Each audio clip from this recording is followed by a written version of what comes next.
বছরের শেষ দিকে এসে রিয়াল মাদ্রিদের সামনে আরও একটি শিরোপা জয়ের হাতছানি।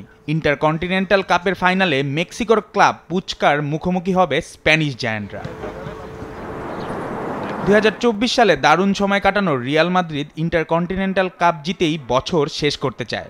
হেড কোচ আনচেলত্তি 90-এর দশকে এসি মিলানের হয়ে দুবার ইন্টারকন্টিনেন্টাল কাপ জিতিয়েছিলেন।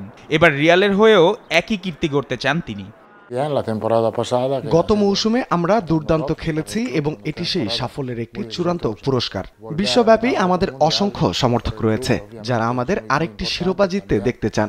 একজন কোচ হিসেবে আমার জন্য এটি অত্যন্ত গুরুত্বপূর্ণ, কারণ এটি প্রমাণ করে যে আপনি পূর্ববর্তী মৌসুমে দারুণ কাজ করেছেন। রিয়ালের গোলরক্ষক থিবো কর্তোয়া এই ফাইনালকে চ্যালেঞ্জ হিসাবে দেখছেন।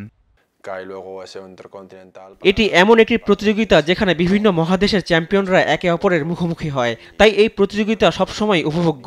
এটি খেলোয়াড়, ক্লাব এবং সমর্থকদের জন্য একটি বড় সুযোগ। ইন্টারকন্টিনেন্টাল কাপ জিততে পারলে রিয়াল মাদ্রিদের জন্য এটি হবে 2024 সালের চতুর্থ শিরোপা। চ্যাম্পিয়ন্স লিগ, লা লিগা এবং স্প্যানিশ সুপার কাপ জেতার পর নিজেদের ঝুলিতে আরও একটি ট্রফি যোগ করার লক্ষ্যে মাঠে নামবে স্প্যানিশ জায়ান্টরা। জুবায়ের নূর, স্পোর্টস ডেস্ক, দেশ টিভি।